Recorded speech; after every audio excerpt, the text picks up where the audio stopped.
mencionado el ofendido, pero voy a ver, el ofendido no es elemento del tipo, no tiene nada que ver con el tipo. El ofendido es la persona facultada para exigir la reparación del daño.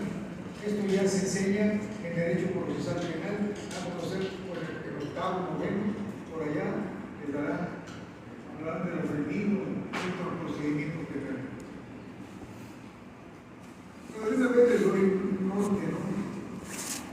En el caso de un homicidio, pues de modo que el muerto vaya a reclamar la reparación del daño. En el caso de que se trate de un menor, no puede comparecer a juicio. Entonces, ¿quién puede ir por el menor? Pues su representante legal, su tutor, ¿verdad? Y por quien haya fallecido, pues sus familiares, en el orden establecido, esposa, hijos, a reclamar la reparación del daño. O sea, que les paguen los daños causados, gastos funerarios, ¿sí? Gastos médicos que se hayan sido previos a la muerte, la indemnización por la muerte, todo eso lo va a reclamar en un proceso, pues un familiar, ¿verdad? Que ese se convierte en ofendido. Pero dentro de los tipos penales pues no vamos a encontrar nunca un ofendido, porque ya digo, su personalidad no tiene nada que ver con el tipo penal, es de naturaleza procesal. ¿De acuerdo?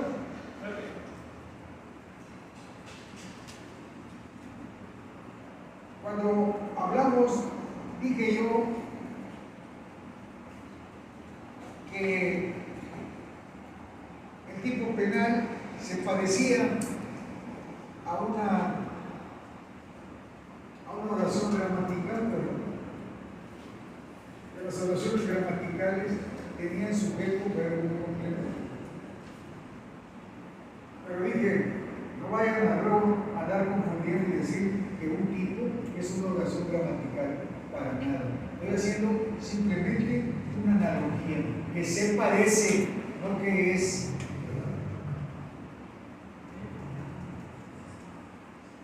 Y así como la oración gramatical tiene un verbo, también los tipos penales tienen un verbo rector. El verbo rector en un tipo penal nos indica la acción verbal que debe de realizar el sujeto activo. En una oración gramatical a mí me enseñaron, bueno, ¿y qué hace el verbo? Pues es lo que indica acción o movimiento, me enseñaron en la primaria. Es lo que indica acción o movimiento, sustancia o esencia. Así me enseñaron.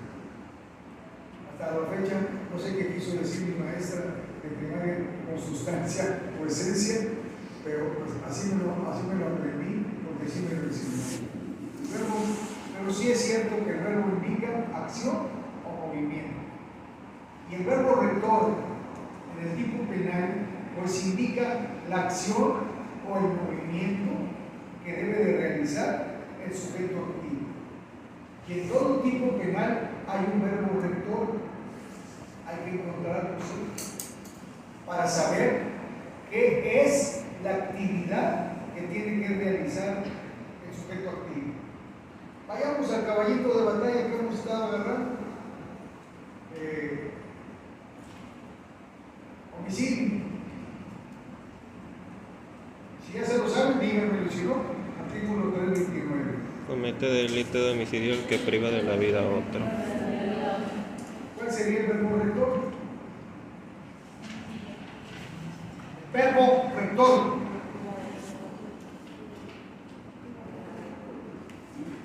¿Cuál es el verbo en esa oración, compañero? ¿Cuál es el verbo en esa oración? El que priva. No lo diga con miedo, no lo voy a pegar. Entonces, pues, sí, dígame cuál es el verbo. No, ese no es el verbo. El verbo se llama privar. ¿Sí? Como cantar, correr, saludar, hablar, son verbos. Entonces ahí el verbo rector es privar.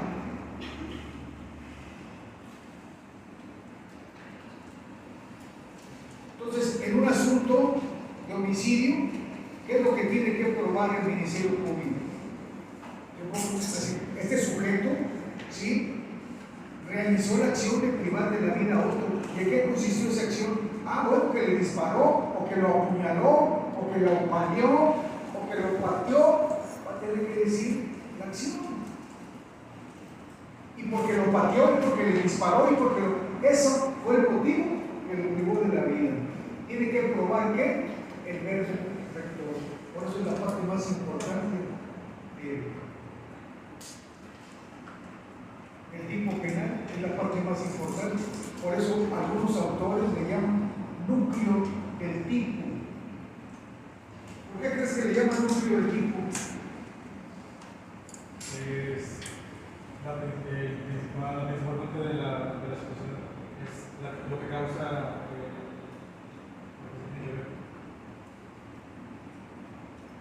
eso ya lo sé, ya te dije, es la actividad que debe de realizar el sujeto, ¿verdad? En eso consiste el corrector. Pues eso ya lo sé, ya te lo dije. La pregunta es, ¿por qué crees que le llaman núcleo del tipo?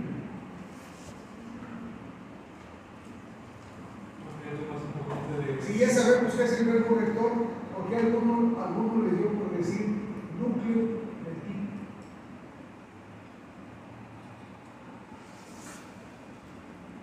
Porque es lo que determina el delito.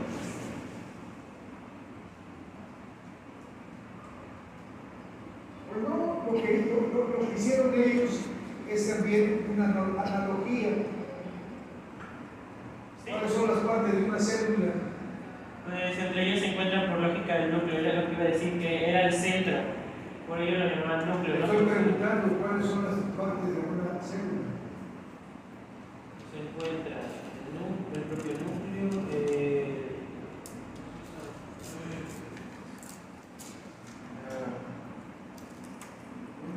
¿Para qué les pregunto? Yo sé que no fueron a la secundaria. Membrana, protoplasma, son las partes de una célula humana. Y de esa célula, ¿cuál es la parte más importante? Entonces, por ello dicen, así como la célula, el núcleo en una célula es la parte más importante, así el núcleo del tipo es la parte más importante. Eso nos quisieron decir al llamarlo núcleo del tipo. Es la parte más importante del tipo penal del verbo.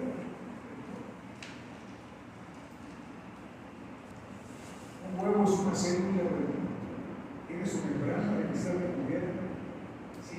El protoplasma, que es la clara, ¿sí? Y el núcleo, o sea, la hierba, para que lo entiendan más fácil. Cuando te estás comiendo eso, estás comiendo una célula. ¿Sí? Te comes el protoplasma y el núcleo, el membrana. Bien. Entonces veamos el artículo 417.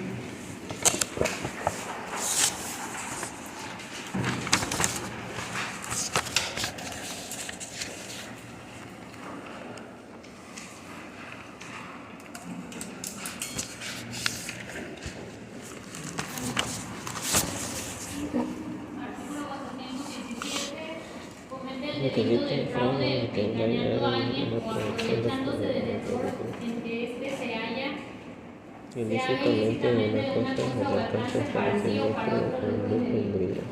¿Cuál es el verbo rector del fraude? ¿Cuál es la actividad que debe de hacer el sujeto aquí?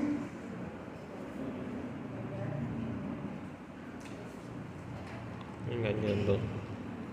Si quiere contestar, levante la mano. engañando. Pero no me diga la acción verbal, le estoy preguntando el verbo.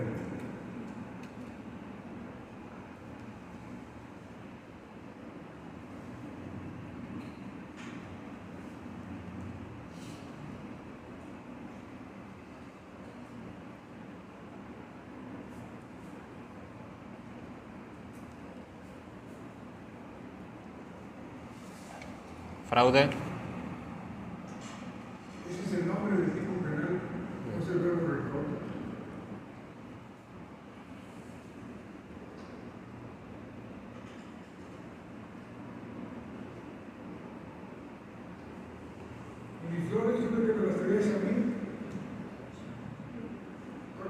totalmente decepcionado. Casi estoy a punto de llanto. Se pensé que era para mí. Qué triste.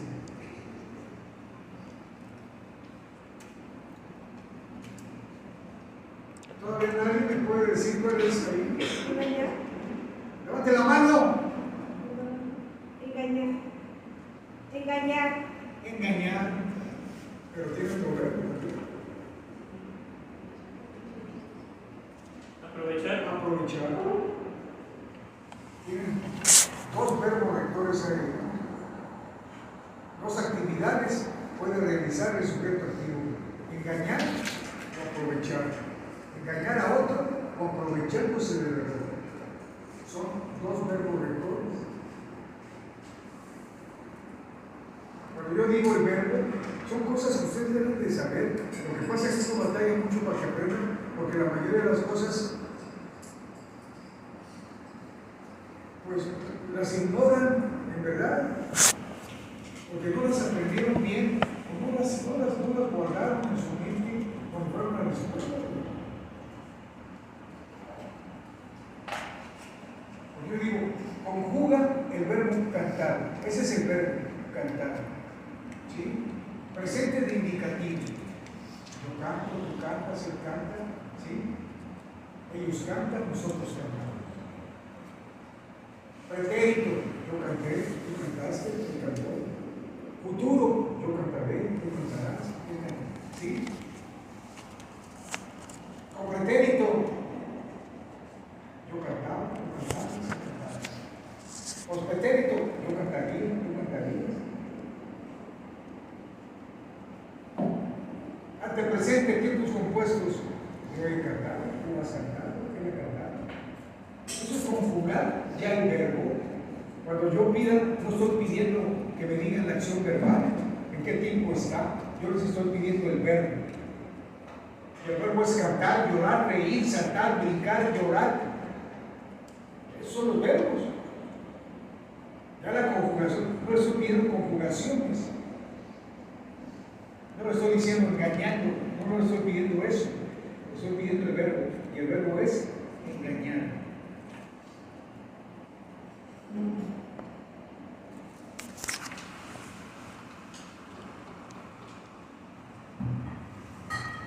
¿Tú sabes conjugar todos los tiempos?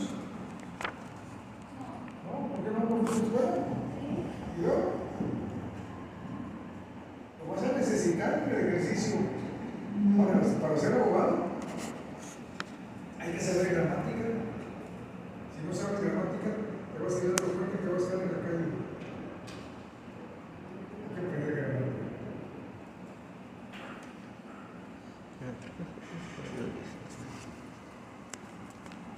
Por eso cuando vas a la escuela te pones a usar, a aprender todo, y entonces, así no batallar en la vida.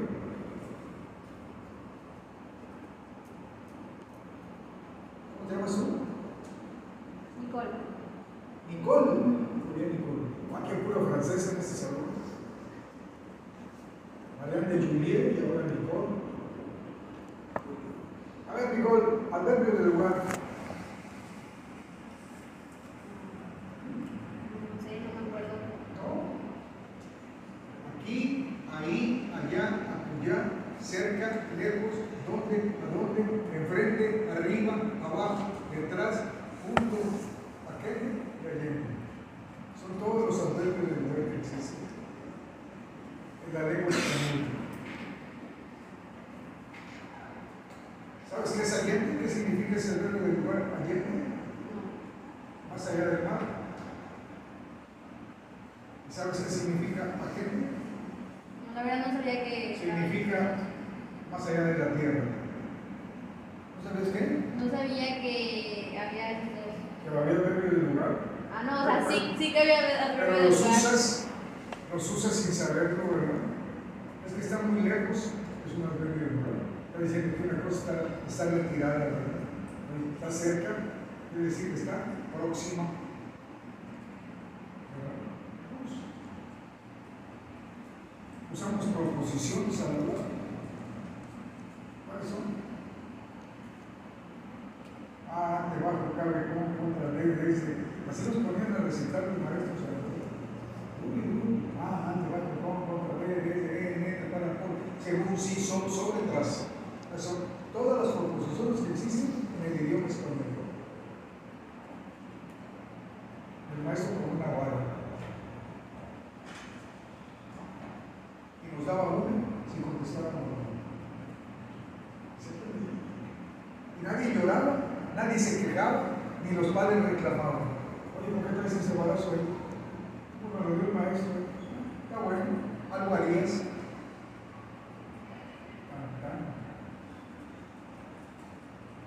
Entonces, ¿lo hicieron bien o hicieron mal? Mis maestros.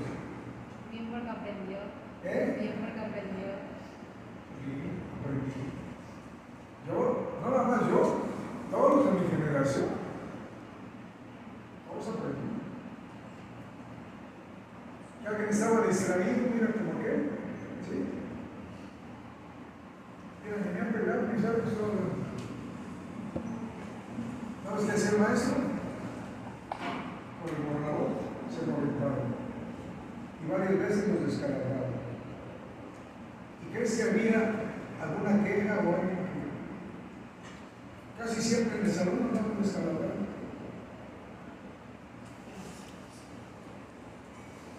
¿Quién se quejaba? Nadie. Pero entonces, para la próxima ya se ve que tenía que estar atento. Si no, bola, allí va el borrador. Cuando alguien estaba no poniendo atención, hey, ven, párate de ahí. Estaba toda la clase se la pasaba parada. Y al terminar la clase, ya todos sabían lo que teníamos que hacer. Parábamos en la puerta y hacíamos 2 filas. Y él tenía que pasar por el medio de las 2 filas para salir. Y entonces todo lo golpeábamos. Con la complacencia del maestro. El maestro lo paraba para que al final pasara eso. Pero la próxima clase no estaba distraído, estaba pendiente para aprender. Así aprendió toda la secundaria, así fue. Bueno, toda parte de la primaria, ya en quinto y en sexto, se aplicaba eso. Toda la secundaria. La prepa, ya nada más era la maltratada del maestro, la sacaba de clase. Pero la secundaria era el barazo, la ventana y la pampa que se llama, la pampa, todo eso. Ahí salió del pampa con picayero, era darle pampa. Pero aprendí. Saber si era bueno el sistema educativo, ¿no? Muy discutible, ¿verdad? Pero siempre van cambiando las cosas. Cuando yo entré a la secundaria, el primer día de clases, iba entrando y me agarraban 4, 5, 6 o más, y empezaban a forcejear, ¿sí? Y me empezaban a golpear si me resistía. ¿Y qué hacían? Me trasquilaban todo.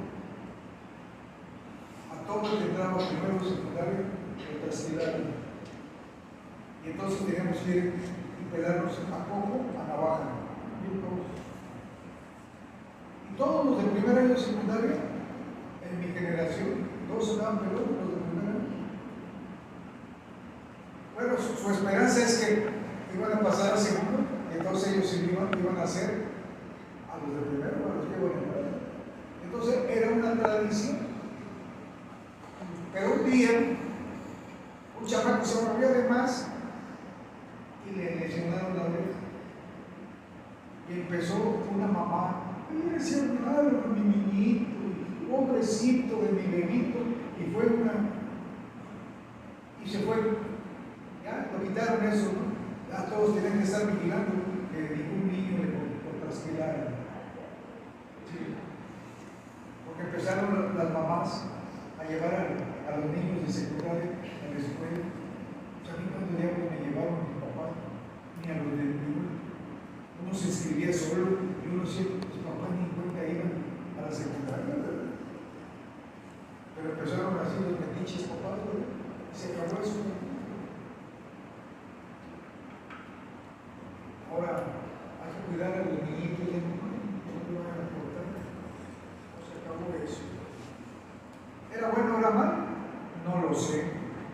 Pero también eso, ¿qué forja?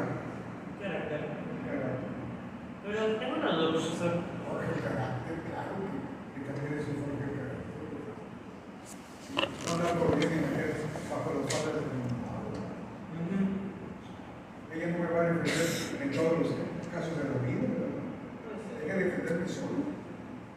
Desde niño, deja de defenderme solo.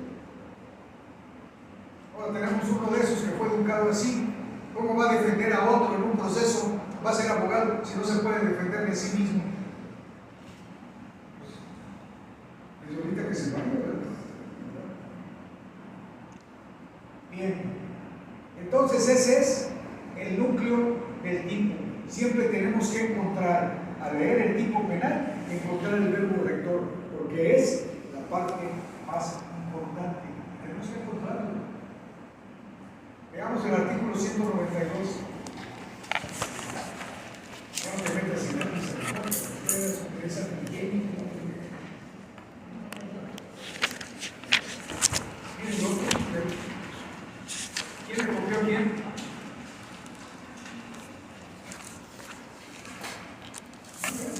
Tengo buen sistema. Eso le da placer. 192, ¿qué lo leen?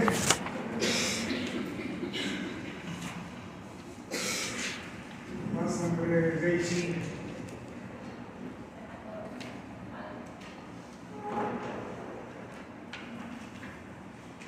A ver, María de Juliet, por favor. Cometen delitos de corrupción de menores e incapaces el que procure o facilite a una o varias personas menores de 18 años de edad, o a quien no tenga capacidad de comprender el significado del hecho, a realizar actos de exhibicionismo corporal, lascivos o sexuales, o los reclute, obligue o induzca por cualquier medio a la práctica de la mendicidad, la ebriedad, el consumo de drogas, la prostitución, el homosexualismo o a formar parte de una asociación delictuosa o a cometer cualquier delito. Dime cuál es el verbo rector.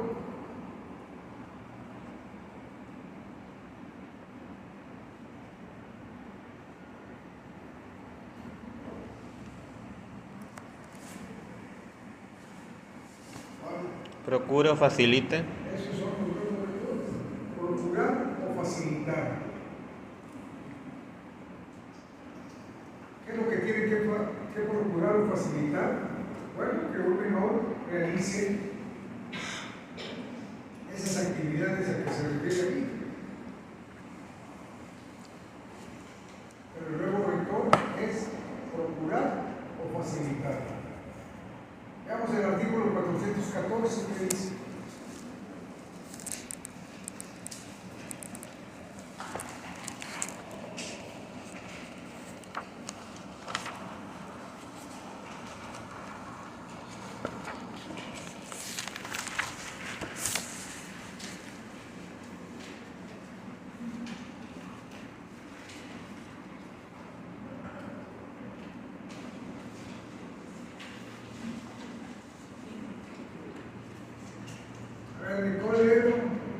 Comete el delito de abuso de confianza el que con perjuicio de alguien retenga ilícitamente o disponga para sí o para otro de cualquier cosa mueble, ajena de la que se le haya transferido la tenencia y no el dominio. ¿Cuál sería ahí el verbo rector? Retener, retenga. No me interrogues. Me preguntas si retenga, ya me estás interrogando. ¿Tú dime cuáles son? Retenga Nada más. y disponer. Disponga. ¿No? No, sí, está bien. Verbo disponer. La retención ilícita o la disposición ilícita. Entonces tiene dos verbos rectores. ¿Sí? Retener o disponer. Entonces, siempre que leamos un tipo penal, tenemos que buscar ese núcleo ¿Cuál es el verbo rector? Pero un tipo penal no nada más contiene el objeto jurídico, el objeto material, el sujeto activo, el sujeto pasivo, que los sujetos sean comunes o cualificados, verbo rector. También dijimos, y lo pongo entre paréntesis, lo que es el complemento de una oración gramatical. En el tipo se llaman circunstancias, no se llama complemento, se llaman circunstancias. Y esas circunstancias pueden ser de tiempo, de lugar, de ocasión, de medios de provisión, de instrumentos.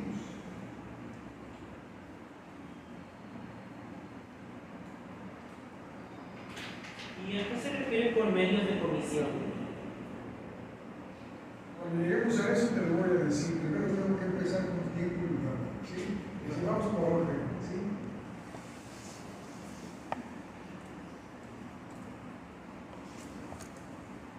Ahora voy a tener que hacer por lista ya porque pues, nadie quiere nunca.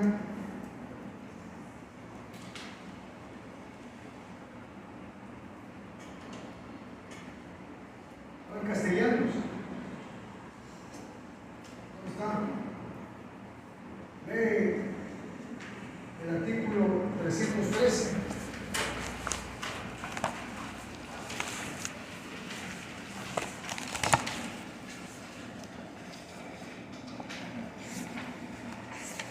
Comete el delito de asalto. Sube el volumen. Artículo 313. Comete el delito de asalto en despoblado o paraje solitario. Paraje. Paraje. O en paraje solitario haga uso de la violencia sobre una persona con el propósito de causar un mal. Ok. Vuelve a repetirlo. Comete delito de Sube el asalto volumen. en Así como que le en gritas. despoblado o en ¿Estás paraje casado o solitario soltero? haga uso de la Bueno, como le violencia gritas a tu sobre novio. una persona así, con el lee propósito de artículo. causar un mal, Artículo obtener un 313. lucro o Comete exigir el su delito de asalto asentimiento para el que cualquier en fin despoblado e o en independientemente paraje del solitario hecho o haga hechos uso de la violencia sobre una que persona se con ahí. resultan efectivos. Nada más al empezar a leer, en despoblado o en paraje solitario, ya me está dando dos circunstancias del lugar para que se pueda cometer asalto. Si el asalto no se comete ni en despoblado ni en paraje solitario, pues no hay asalto. ¿No has visto que eso se escriben en los periódicos o dan noticias? Dice, asaltaron un Oxxo, asaltaron un banco, están en despoblado, por estar en un paraje solitario. ¿Y por qué dicen asalto? Pues porque no saben. Pero los abogados sí saben. Que solo hay asalto cuando se comete en un paraje solitario o despoblado. Y al seguir hablando para callar a ese individuo, ¿sí? ¿Qué sigue diciendo? Aunque despoblado o en paraje solitario haga uso de la violencia sobre haga uso de la violencia, ese es un medio de comisión. Ese es el medio de comisión para cometer asalto. Hacer uso de la violencia sobre una persona. Si no hace uso de la violencia, no es asalto. ¿Ya? Entonces, siempre tenemos. Esa ya es cuestión de inteligencia propia, ¿verdad? Esa yo no se las puedo dar. Yo les puedo enseñar, pero yo no les puedo dar inteligencia. Eso lo tiene ya por habilidad, por ingenio, por astucia, ¿sí? Encontrar en los tipos penales esas circunstancias, encontrar el verbo rector, qué clase es el sujeto pasivo, ¿sí? Eso es ya la agudeza mental de las personas. El que no tenga esa agudeza, pues nunca lo voy a encontrar.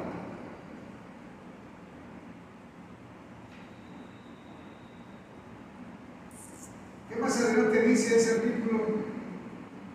Sobre una persona con el propósito de causar un mal, obtener un lucro o de exigir su asentamiento para cualquier fin, e independientemente del hecho o hechos No, delitos. mejor vamos a donde dice, se entiende por paraje. Se entiende por paraje solitario no solo el que esté en despoblado, sino también el que se halla dentro de una población. Si por la hora o por cualquier circunstancia no encuentre el asaltado a quien pedir socorro. Ok, entonces ya lo dice. Aunque sea en un lugar poblado, pero si por la hora ahí hay una circunstancia de tiempo. ¿Qué hora? Pues la tenemos que fijar también con inteligencia.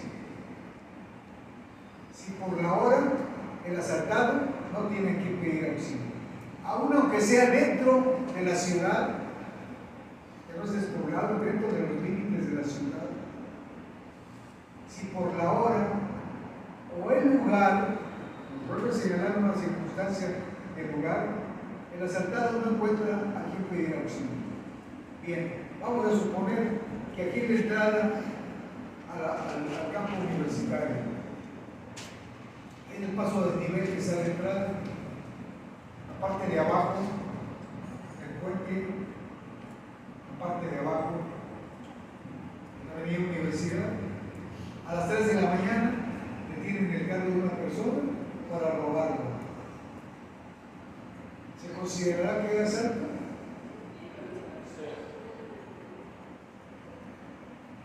Pregunto a todos, ¿por qué no responde? ¿Habrá asalto? Sí, ¿por qué? Por la hora.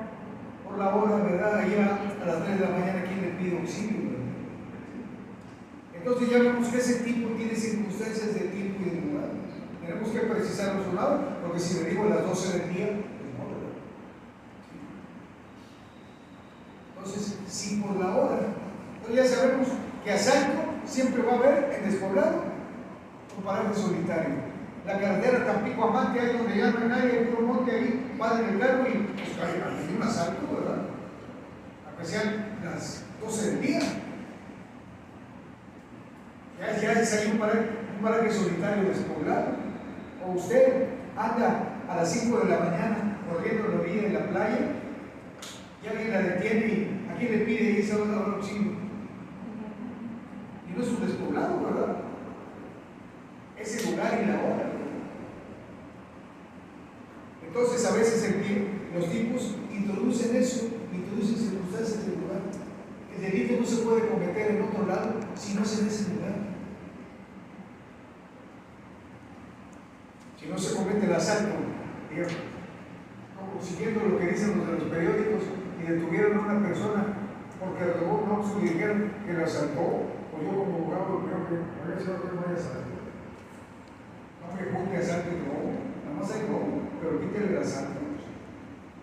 ¿Cómo va a haber asalto si el oso está dentro de la ciudad?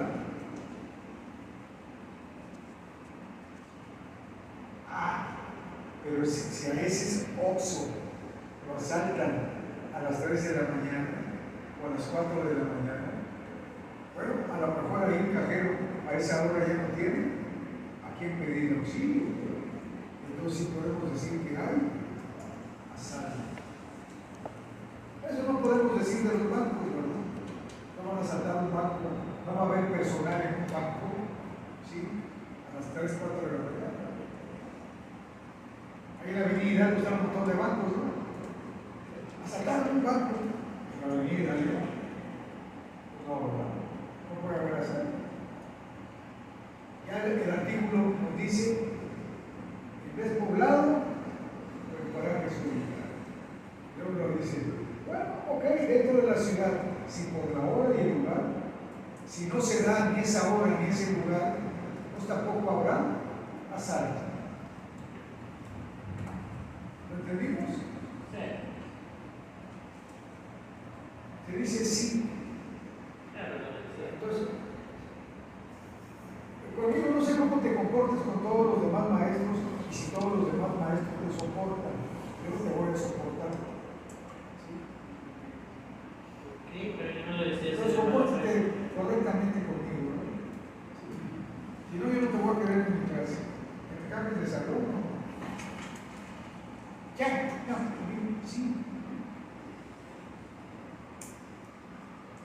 Vamos a leer a alguien, a ver quién.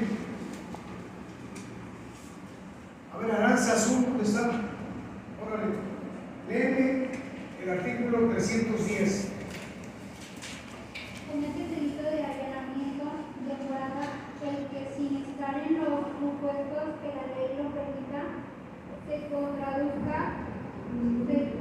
se introduzca furtivamente con engaño, violencia o sin permiso expreso o tácito de la persona autorizada para darlo, a una persona habitada, departamento, vivienda, aposento o sus dependencias.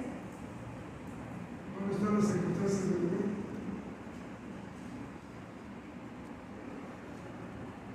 Es muy difícil, ¿eh?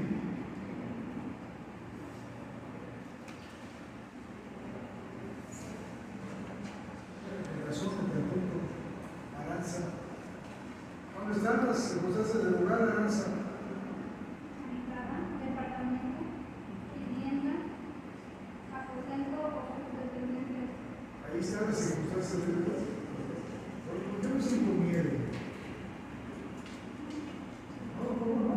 Es como cuando un niño le pregunta y le dicen, ¿cuál es el satélite de la Tierra? ¿La Luna? No, debe decir la Luna. ¿Sí? Con seguridad. Pero los niños dicen así, ¿no? ¿Cuál es el satélite de la Tierra? ¿La Luna? Interrogando, ¿verdad? Como Contreras, ¿la Luna? ¿Sí? La Tierra gira alrededor de Sol, ¿verdad? La autoridad. Entonces ya vemos que el allanamiento de morada solamente puede ser en una casa habitación,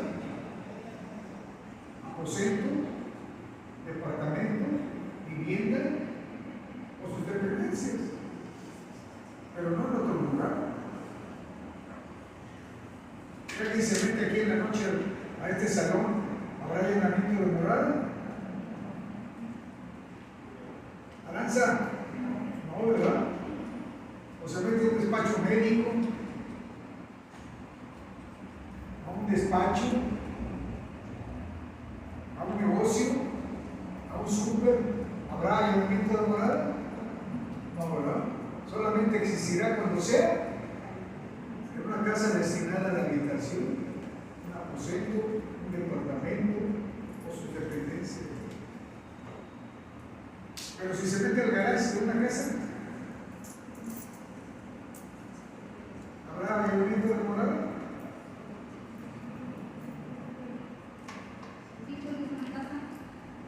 Al garage, donde está el carro,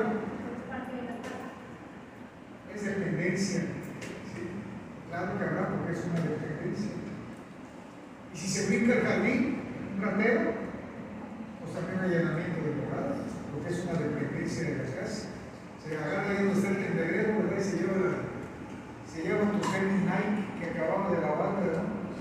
Tu querido pantalón Lee, ¿verdad? Digo, Levi's, ¿verdad? Se lo lleva. Hay rateros que se meten a eso. Sí, se lleva el tendedero. ¿Habrá allanamiento de morada? ¿Habrá acumulación de delitos? ¿Habrá robo y allanamiento de morada? Luego vamos a ver, cuando veamos, cómo no hay dos delitos, hay uno solo. Pero eso lo vamos a ver un poquito más adelante. Bien, entonces ya identificamos cuando hay circunstancias de lugar y de tiempo, pero también a veces debe de haber la ocasión.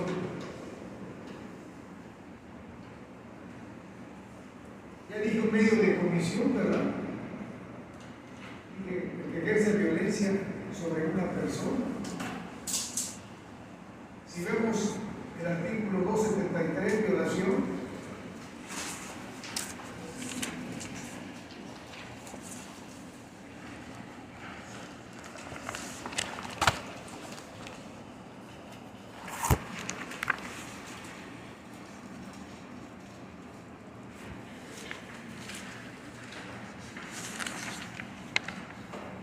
Sigue leyendo ahora, tú, Aranza.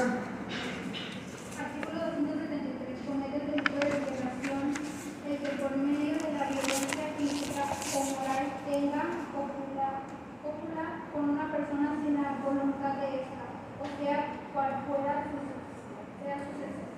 Vamos a hacer toda la clasificación de lo que llevamos visto hasta aquí, a ver si hemos entendido. A ver si lo hemos entendido mi mapa. Aunque cada clase, cuando termino, una pregunta y nadie dice nada. Entonces, yo supongo que todos entendieron. Porque repito y repito, una pregunta, alguna duda. ¿Qué debo de suponer? Que todos entendieron. Si no, oiga, yo no. ¿Cuál sería el objeto jurídico de la violación? Aranza.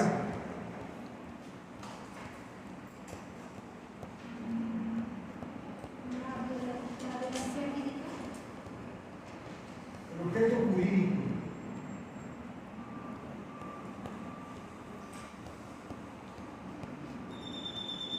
¿Qué te dije que era el objeto jurídico, Aranza?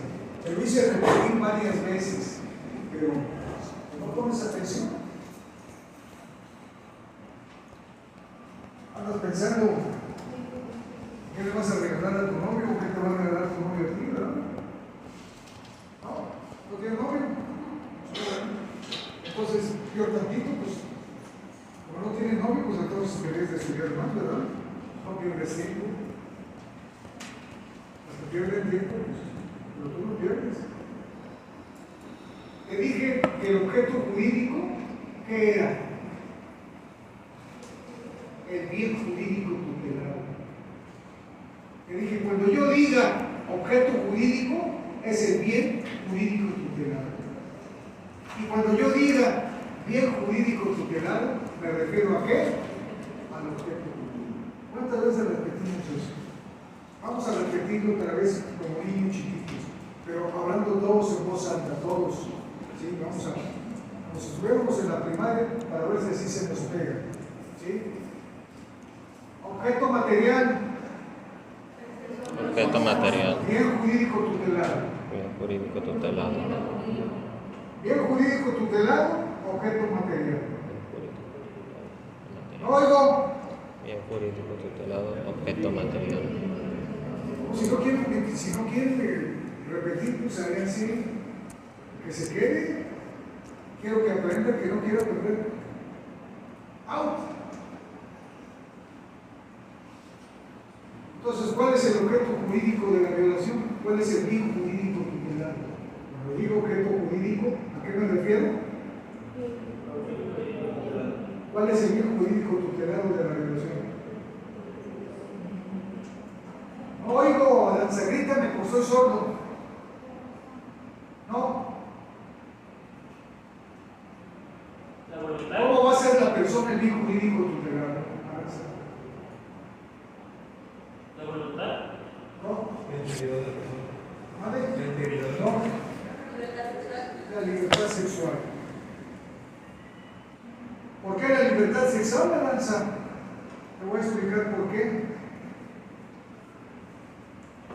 Los adultos somos libres de tener una relación sexual con quien querramos, a la hora que querramos y donde querramos. ¿Sí? Pero no nos puede ser impuesta por la fuerza. Tú vas a decidir con quién, cuándo y a qué horas vas a tener una relación sexual, porque esa es tu libertad como adulto. Pero no que alguien te la quiera imponer a fuerza, porque si alguien te quiere imponer a fuerza una relación, estaría violando precisamente esa libertad que tienes. Entonces, el bien jurídico tutelado de la violación es la libertad sexual. ¿Cuál es el objeto material? ¿Qué te dije que era el objeto material? La persona o cosa sobre la que recae la acción delictuosa. La acción delictuosa de la violación, ¿sobre quién recae? Sobre una persona. Entonces, el objeto material de la violación es una persona. A veces, esa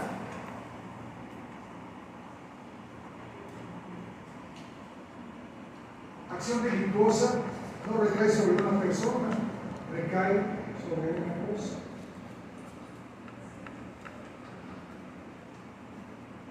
Pero Esmeralda, lee, ahora estás, lee el artículo 417, el fraude.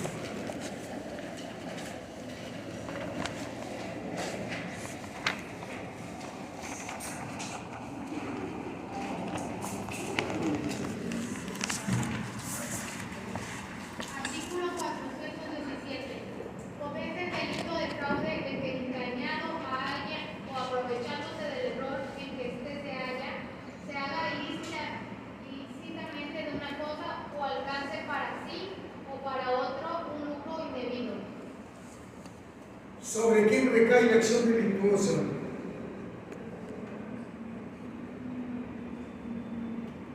Una cosa. Sobre una cosa, ¿verdad?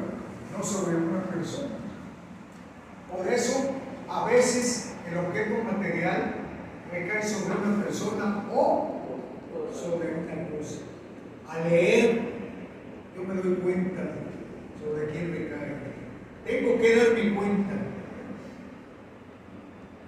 Ok, ya clasificamos objeto jurídico de la violación, la libertad sexual.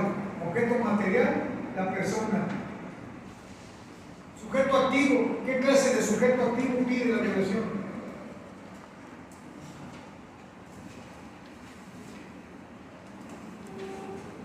Uno común. ¿Cómo? ¿Verdad? ¿Por qué? Porque nada más dice él. ¿Qué clase de sujeto pasivo pide la violación? También uno común. También uno común, sí. ¿verdad? Persona de cualquier sexo, cualquiera. Entonces ya vamos clasificando la violación. Objeto jurídico, la libertad sexual. Objeto material, la persona. Sujeto activo, común. Sujeto pasivo, común.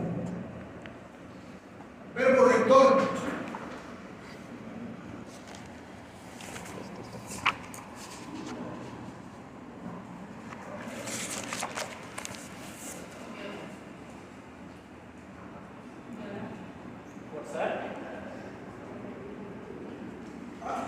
Fíjate si te vas a indagar. ¿Dónde dice violar ahí? ¿Dónde? ¿En qué parte tiene esa palabra? ¿Por qué inventas? ¿Eres legisladora? ¿O qué? ¿Eres diputada? Pues entonces, no es la primera vez que hacen lo mismo, ¿eh? Engañar y aprovechar. ¿Dónde dice eso? ¿Es fraude? ¿Estamos en el fraude? Engañando. En la violación, estamos clasificando la violación, compañera. ¿Dónde está? ¿Está dormida?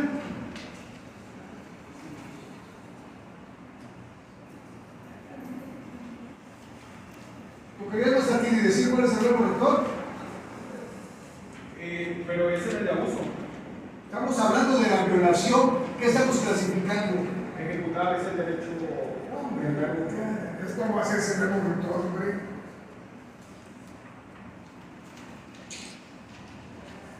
Cúpula. Copular, ese es el verbo rector. ¿Cuál es la actividad que tiene que hacer el sujeto activo? Popular.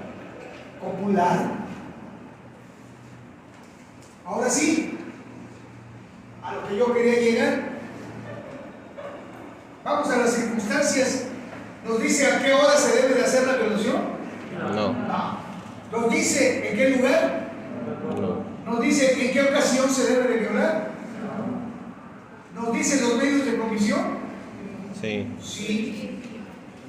Nos dice por medio de la violencia física o por medio de la violencia moral. Ahí están los medios de comisión.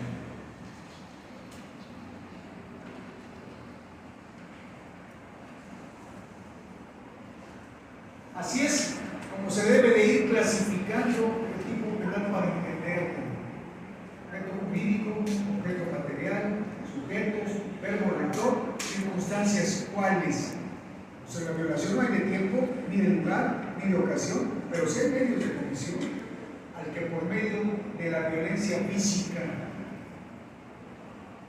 te agarra Aranza, te agarra el violador Aranza y te golpea para someterte, te amarra, te ata, ¿sí? Eso es violencia física. Pero también puede hacerlo por medio de la violencia moral. Tiene ahí enfrente a tu mamá, a tu papá y le pone la pistola en la boca. Si no tienes una relación, los mato a ellos. Y tú aceptas. ¿Diste tu consentimiento? Sí, pero está viciado, ¿verdad? Tu voluntad está viciada. ¿Por qué? Por el temor de que te hagan un daño. Eso se llama violencia moral. No está ejecutando sobre ti una fuerza física, sino una violencia moral. Esos son los medios de comisión. O hay violencia física o hay violencia moral. ¿Para qué hace eso el activo? Para tener una cópula, para obtener una cópula. Es la manera como el violador obtiene la cópula, o por violencia física o por violencia moral. No hay otra manera de obtener una cópula, más que con el consentimiento. Pero si hay consentimiento, pues no hay violación.